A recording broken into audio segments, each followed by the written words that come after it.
الله ربي والإسلام. Assalamualaikum warahmatullahi wabarakatuh. Waalaikumsalam warahmatullahi wabarakatuh.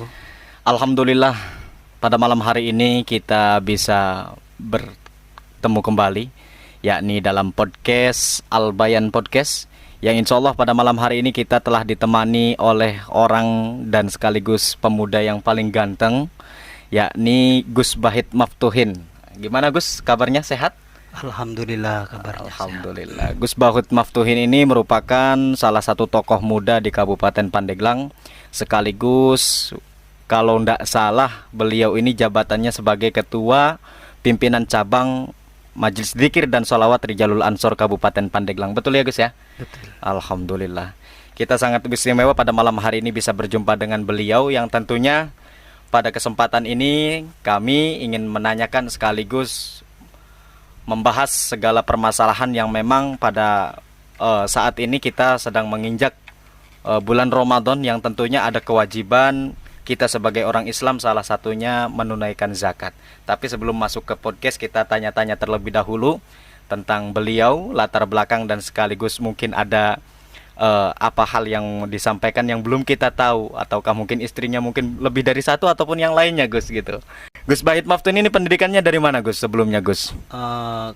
Sebenarnya kalau berbicara pendidikan sangat panjang ya, Oh iya. sangat jauh. Oke. Karena perjalanannya itu dari pesantren ke pesantren dan pesantren. Oh iya iya. Awal pesantren di mana? Kalau untuk awal kita di rumah, Mm-mm. kemudian ke Lirboyo, Mm-mm. kemudian pindah lagi ke Brebes, Mm. ke Lubung Ragi, kemudian pindah ke Sarang, Masya kemudian Allah. baru yang terakhir ke Hadramaut. Alhamdulillah, luar biasa. Padahal saya pribadi mengetahui beliau ini ya putra dari kiai yang justru tempat dan lokasinya itu dari kampung, tapi justru beliau melanglang buana sampai ke luar negeri untuk menuntut ilmu. Ini sangat luar biasa. Pada kesempatan kali ini kita berjumpa dengan beliau dan ingin menanyakan perihal tadi Gus yang awal disampaikan tentang masalah zakat ya. Baik Gus, kita akan menghadapi zakat ya. Zakat khususnya pada bulan Ramadan ini ada zakat yang dinamakan dengan zakat fitrah. Yang terjadi di polemik yang di masyarakat itu Gus ya, kadang ada yang menanyakan ke kita itu masalah zakat fitrah yang diuangkan gitu. Nah notabene ini kan kita madhabnya Imam Syafi'i, tetapi kan pendapat itu ada yang menyatakan memang dari pendapat Imam madhab Hanafi, atau kalau nggak salah boleh diuangkan tapi dengan nominal yang berbeda dari perhitungan madhab Syafi'i. Mohon keterangannya Gus masalah itu Gus.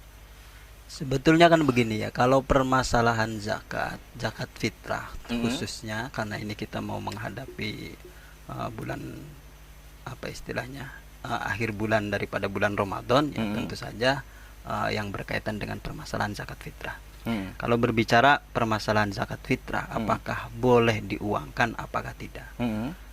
Kalau untuk kita yang mempunyai faham madhab Syafi'i, yang ikut terhadap madhab Syafi'i ini sebenarnya tidak boleh.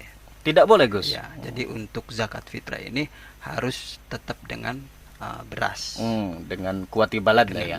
Dengan kutil balad. Akan tetapi kalau kita memang berpindah ke madhab lain, ini memang ada diperbolehkannya dengan uang.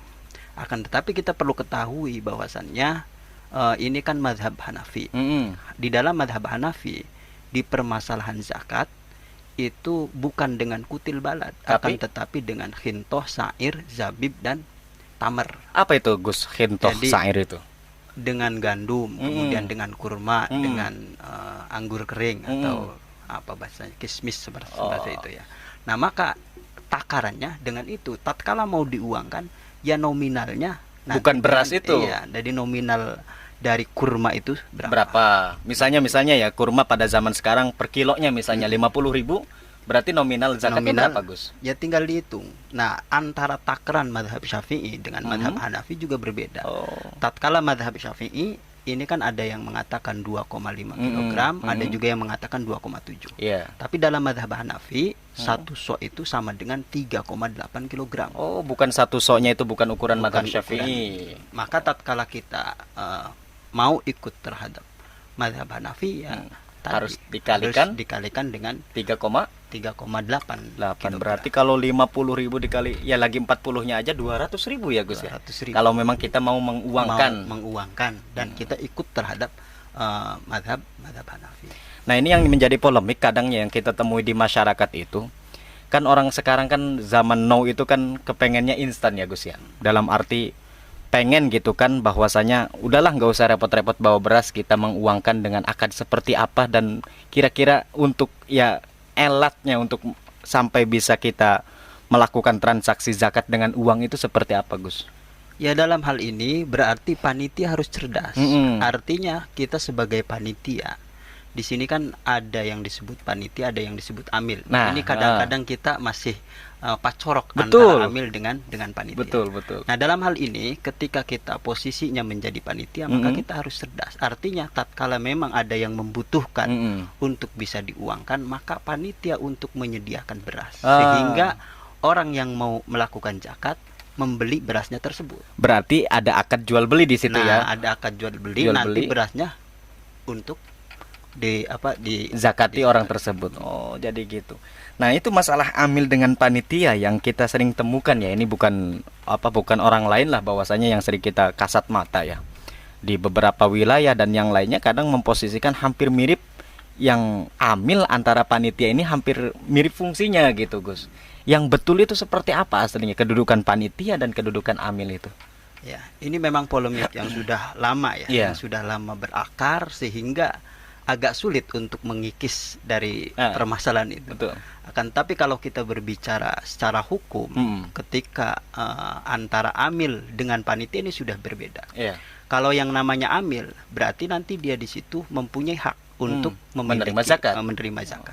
Tapi kalau panitia jelas di situ hanya statusnya sebagai wakil saja. Wakil dari muzaki. Maka dalam hal ini tatkala di situ kita sebatas panitia saja, berarti tidak ada kewenangan untuk mendapatkan hak daripada. Berarti mohon maaf ya Gus ya, mohon maaf saya potong nih. Misalnya saya muzaki nih, saya ingin menzakatkan beras kepada jenengan gitu, kepada sampean selaku panitia penerima. Berarti posisi jenengan itu, Gus Bahid itu tidak boleh mengambil hak zakat saya gitu ya.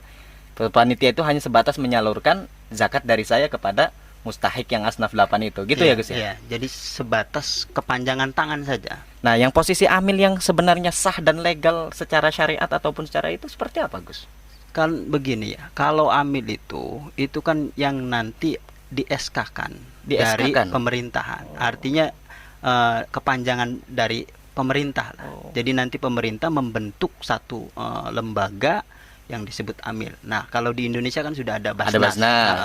Nah, nanti dari Basnas itu kan nanti dia merekom ke ada nanti Lajisnu, ada lagi bagiannya masing-masing. Berarti lembaga Lazis dan yang lainnya itu tetap atas nama rekomendasi dari Basnas. Dari Basnas. Ya, tangan kanan dari Basnas lah gitu. Karena untuk penyalurannya lebih efektif, lebih menyalurnya lebih luas, makanya kalau memang panitia itu pengen disahkan, pengen legal, ya minta rekom dari Basnas atau dari Basnas kecamatan atau kabupaten gitu, masing-masing daerah. Iya, masing-masing daerah. Jadi jangan dibentuk oleh sendiri dari masyarakat sekitar. Tidak bisa itu Gus ya. Tidak bisa.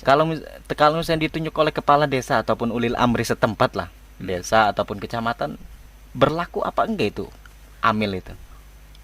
Ya tadi sepanjang kalau memang di situ nanti dari kepengurusan ini kan kita supaya jangan ada jalurnya lah. Supaya rancu lah gitu. Jangan rancu. Tidak rancu. Jadi nanti tatkala seperti itu nanti dari desa mengajukan, nanti dari kecamatan Basnasnya pengurus kecamatan juga mengajukan, akan rancu. Iya, betul. Maka lebih baiknya yang sejalur. Sekalipun nanti rekomendasinya mungkin dari lurah, akan tapi lurah tetap harus ada jadi satu struktural gitu ke atas. Atasnya. Wah, ini semakin seru sahabat-sahabat semua obrolan bersama Gus Bahid ini, karena memang beliau walaupun usianya muda tapi alimnya luar biasa. Tapi sebelum itu kita sambil santai, kita ngopi dulu sebelum melanjutkan obrolan Gus. Ngopi dulu semua Gus, seadanya Gus. Alhamdulillah. akhirnya kita sudah sedikit terang bahwasanya tadi yang terjadi polemik masyarakat itu kan antara panitia dengan amil itu kan hampir sama gitu kan. Ketika panitia memposisikan seperti dirinya amil ataupun amilnya sendiri, kadang ya ada missing healing ataupun sistem yang tidak berjalan di situ, Gus.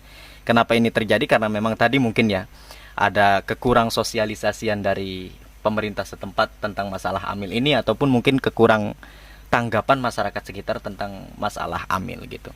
Kita lanjutkan sahabat-sahabat semua akan tentang masalah zakat ini, karena memang zakat ini merupakan sebagian ibadah yang harus kita selesaikan ketika kita berpuasa bulan Ramadan gitu. Tadi kita sudah membahas tentang amil dan zakat. Berarti kalau misalnya tadi ya kita kembali lagi tentang penguangan ataupun cara instan masyarakat sekitar sekarang ini ingin menguangkan, berarti akadnya jual beli ya. Jual beli. Misalnya saya panitia, ada si A yang pengen zakat ke saya gitu. Kami di sini menyediakan beras. Nanti yang dibeli sama muzaki itu gitu ya. Sama muzaki, ini misalnya ini berasnya gitu kan. Ini berasnya, kamu beli beras ini gitu kan. Nanti ini menjadi hak milik mereka, baru dizakatkan seperti itu ya. Oh iya. Berarti kalau misalnya ukuran sekarang beras misalnya 10.000 dengan ukuran madhab Syafi'i, zakat itu ada yang ngomong 2,5 ataupun 2,7, tinggal dikalikan 10.000 ya Gus ya. Tinggal dikali. Berarti 27 ribuan ya, dijangkepin 30 lah ya, 30.000. Oke, ini sangat luar biasa. Ya itulah tadi sahabat-sahabat tentang masalah zakat. Dan juga ada pertanyaan Gus dari masyarakat ini. Ustadz ataupun kiai, saya pernah membaca salah satu statement lah di grup WhatsApp ataupun yang lainnya tentang masalah ustadz ataupun kiai yang sugih ataupun kaya gitu kan. Kita pengen mendengar klasifikasi, ingin mendengar klasifikasi ustadz sendiri itu dari 8 asnaf. Itu masuknya kemana Gus? Sedangkan kalau kita punten ya, saya potong ya. Sedangkan mungkin dulu ya orang mengatakan bahwa ustadz ini fisabilillah. Sedangkan di fisabilillah itu kan ada yang menafsiri bahwasanya jihad dan yang lainnya. Itu seperti apa tanggapan jenengan Gus? Monggo. Permasalahan itu ini juga sama ya, sudah lama. Itu permasalahannya begini. Tatkala berbicara sabilillah, itu semua mazhab sepakat bahwasannya yang namanya sabilillah yang dimaksud di situ adalah orang yang berperang. Berperang berarti di jalan Allah lah, berperang melawan orang-orang kufar. Pedang lah istilahnya seperti itu. Kalau guru ngaji atau itu menurut ulama-ulama mutaqaddimin, jadi menurut ulama-ulama 4 madhab tersebut, baik Imam Malik, Imam Hanafi ataupun Imam Syafi'i atau Imam Hambali, itu semua sepakat bahwasannya yang namanya sabilillah itu adalah orang yang berjuang di jalan Allah di medan perang. Itu mutaqaddimin, pendapat mutaqaddimin. Maka dalam hal ini memang ada yang mengatakan, Imam Qofal sendiri itu mengatakan, beliau Imam Qofal termasuk pengikut madhab Syafi'i. Beliau mengatakan bahwasannya yang dimaksud sabilillah di situ termasuk daripada guru ngaji, itu termasuk sabilillah. Alasannya mungkin salah satu hadis yang man salaka thoriqan itu seperti apa Gus? Man salaka thoriqan fi thalabil ilmi gitu kan? Ya, berbagai macam alasan. Yang pasti di situ karena istilahnya berjuangnya itu. Jadi ada unsur berjuang. Nah, yang pasti dalam hal ini Imam Qofal sendiri tatkala mengatakan hal demikian, ini banyak daripada ulama-ulama mengatakan bahwasannya pendapatnya Imam Qofal itu bukan dari pendapat 4 madhab. Maka di situ tatkala kita ikut terhadap madhab tersebut, berarti secara tidak langsung kita tidak ikut terhadap 4 madhab. Nah, kalau kita tidak ikut terhadap 4 madhab, otomatis tidak boleh. Terus? Ini kalau melihat dari runtutan seperti itu. Nah, maka di situ dari bahasanya saja, bahasanya Imam Qofal itu nakola al-Qofal, bahasanya itu ya. Jadi an ba'dil fuqaha annahum ajazu. Artinya bagaimana? Jadi Imam Qofal ini hanya menukil dari sebagian ulama-ulama ahli fikih bahwasannya, jadi itu seakan-akan hanya pemberitahuan saja, tapi tidak bisa menjadi acuan bahwasannya itu adalah ikut mazhab Syafi'i. Berarti pada kesimpulannya seperti apa masuk klasifikasi? Nah, itu satu itu ya. Yang kemudian yang kedua, memang ada juga dari mazhab Maliki, itu juga mengatakan termasuk sabilillah adalah orang guru ngaji. Akan tetapi di situ juga dibantah di dalam mazhab Maliki, di dalam permasalahan zakat fitrah itu mustahiknya hanya dua, fakir dan miskin. Aslinya. Lah terus bagaimana dengan Yang enam ayat itu? innamas shadaqatu Oh, ya, oh. ayat yang mengatakan ada 8 itu khusus terhadap zakat mal saja. Oh, Jadi itu kalau menurut untuk pendapat Mazhab Maliki. salah Jadi kalau satunya. kita ikut mazhab Maliki, ya Cuman- mestinya harus satu qadhiyah, harus satu apa istilahnya satu keseluruhan lah. Jangan ininya ikut mazhab Maliki dalam permasalahan pemberian zakatnya terhadap kiai ulama, akan tetapi permasalahan ininya tidak ikut mazhab Maliki. Sementara di fitrah, di zakat fitrah sendiri itu terkhusus menurut Imam mazhab Maliki itu hanya pada fakir dan miskin. Nah, lalu solusinya bagaimana? Ya. Sekarang kan sudah bermunculan, Betul. sudah. Solusinya hanya satu, Apa itu, Gus? ya fakir atau miskin baru bisa masuk. Atau gorimin. Itu baru bisa masuk. Kita boleh zakat terhadap guru ngaji. Nah, kalau gorimin, apa bisa dikatakan gorim? Bisa. Tatkala kiai membangun sebuah pesantren, megah, utang banyak. Iya, Kan itu di jalan Allah, Oh. utang karena jalan Allah. Iya. Akhirnya tidak mampu untuk membayar. Akhirnya Masuk kategori gorimin. gorimin. Hanya saja masak kiai gorimin kan gitu doang, image-nya saja. Atau Iya, kiainya fakir atau miskin, image-nya saja. Betul. Lantas ya tadi ya betul apa yang disampaikan apa sama jenengan masalah tentang itu. Fakir, miskin ataupun gorimin gitu kan, seakan-akan posisi kiai ataupun ustadz kok segitunya gitu. Nah, itu terus gimana Gus untuk itu hal? Karena memang terjadi sekarang ini ya zakat kita ke guru ngaji ataupun kiai kampung ataupun ke guru-guru kita itu seperti apa? Ya sudah itu saja. Paling ya tadi, kalau memang dia ustadz tersebut fakir, kalau memang ustadz tersebut miskin, kalau memang ustadz gorimin, masukkan kategori itu.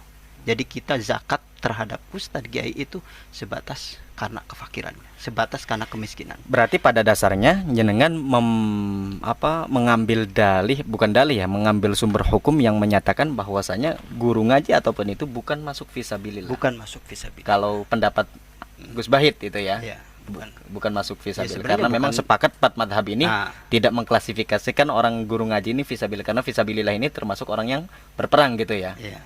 Berarti pada dasarnya kiai ataupun ustadz ataupun guru ngaji boleh menerima zakat. Ini kesimpulan yang saya Iya. ambil ya, persepsi saya, boleh menerima zakat dengan memasukkan salah satu dari tiga Iya. tersebut. Kalau nggak fakir ya miskin, kalau nggak miskin ya gorimin, artinya orang yang menghutang di jalan Allah gitu. Oh iya iya. Lantas berarti kalau mengikuti apa yang disampaikan sama Gus Bahit, kiai-kiai yang kaya itu bukan mustahik zakat. Ya, kalau dia memang di situ tidak kategori fakir, tidak kategori miskin, juga tidak kategori garimin, ya tidak mustahil. Tapi kalau ada kategori tersebut, ya maka masuk. Tapi namanya bukan nama sabilillah, atas nama Fakir miskin. Tapi jarang sekarang nyari orang fakir miskin. Jangankan kiai ya, orang biasa, sefakir-fakirnya orang biasa, handphone kadang punya 2, gue serumah ataupun yang lainnya. Karena memang orang fakir itu kan dikatakan orang fakir kebutuhannya pemasukannya kurang daripada kebutuhannya kan gitu. Ya. Ataupun miskinnya sendiri ya relevan lebih sedikit lah gitu kebutuhan dengan pemasukan gitu kan. Sedangkan jarang orang nyari orang fakir miskin gitu. Berarti palingan bisa gorimin itu ya guys ya. Ya kemiskin juga bisa sebenarnya. Kan tolak ukur miskin dan ini kan bukan dari pandangan kita ya, pandangan dari syar'i, artinya kebutuhannya berapa, pemasukannya berapa. Ya. Tatkala kebutuhan lebih banyak daripada Pemasukan berarti kategori miskin. miskin. Nah, tentu saja tolak ukur miskin sekarang dengan miskin yang dulu ya beda. Jauh beda. Karena kebutuhan sekarang lebih besar daripada kebutuhan dulu. Seperti itu. Jadi itulah sahabat-sahabat ya apa yang bisa disampaikan serta kita ambil intisari dari bahwasanya zakat yang tadi kami pertanyakan masalah ustadz ataupun kiai ataupun guru ngaji ataupun tokoh yang pernah mengajar tentang ilmu, bahwasanya menurut persepsi ataupun pandangan dari Gus Bahit yang dinukil dari beberapa madhab itu tidak masuk terhadap mustahik kecuali dengan syarat masuk 3 kategori tadi ya, fakir, miskin ataupun gorimin. Baiklah Gus Bahit, sangat luar biasa apa yang disampaikan sama jenengan pada malam hari ini. Karena kita ini awal dari perjalanan, dalam arti kita akan terus menyajikan berita-berita tentang kekinian ataupun fikih kontemporer yang khusus pertemuan dengan Gus Bahit. Tapi mengingat waktu kita tidak banyak juga, kita batasi. Insya Allah kita akan bertemu lagi di lain waktu, Gus Bahit. Terima kasih atas kehadirannya. Mohon maaf mengganggu jauh-jauh dari Panimbang sana, hadir di tengah-tengah kita di sini untuk menemani sahabat-sahabat. Terima kasih kami haturkan kepada Gus Bahit. Semoga apa yang disampaikan oleh beliau bermanfaat bagi kita semua. Itu saja. Mungkin ada kata-kata yang bisa disampaikan untuk pesan kepada orang-orang yang sekarang sedang mungkin akan berzakat ataupun mungkin sekarang sedang menjelang bulan Ramadan. Monggo Gus Bahit. Jadi intinya bahwasannya ini adalah Ramadan terakhir bagi kita, maka kita harus benar-benar merasa berat akan meninggalkan bulan Ramadan. Betul. Ini karena perjalanan Ramadan kita tidak tahu apakah kita tahun akan datang kita menemukan Ramadan lagi atau tidak. Dan perlu kita ketahui bahwasannya di permasalahan zakat ini adalah yang berkaitan dengan permasalahan ibadah. Maka tatkala berbicara ibadah, maka tentu saja tolak ukurnya adalah ilmu. Tatkala ibadah tanpa didasari dengan ilmu, yang pasti yang pertama adalah mardudatun natubalu. Kita ibadahnya tidak akan diterima. Kemudian yang kedua, waniyatun wal qaulu tsummal amalu bi ghairi wafqi sunnatin la tuqmalu. Tatkala niat kita, ucapan kita, kemudian amalan kita tanpa didasari dengan ilmu, ini juga tidak akan sempurna nilai ibadah kita. Betul. Intinya fa'mal walau bil usri kazakati takhruj binuril ilmi min dzulumati. Sedikit ilmu yang kita ketahui, kita amalkan, ini lebih baik daripada keilmuan yang kita banyak akan tapi tidak ada sedikit pun yang kita amalkan. Betul. Mungkin itu saja. Ya, terima kasih Gus Bahit yang telah menyampaikan apa yang telah diamanahkan kepada kita semua, bahwasanya sedikit ilmu yang kita miliki harus kita amalkan. Terima kasih Gus Bahit atas kehadirannya. Semoga kita bisa berjumpa di lain waktu dan mengobrol tentang masalah fikih-fikih kekinian yang akan kita hadapi. Karena kita butuh sosok-sosok muda yang selalu bisa menaungi orang-orang muda seperti kita agar hidupnya tidak bimbang dan yang lainnya. Terima kasih kami ucapkan. Sahabat-sahabat semua, tetap ikuti kita di Al Bayan Podcast selanjutnya. Itu saja. Wallahul muwaffiq ila aqwamit thoriq. Wassalamualaikum warahmatullahi wabarakatuh.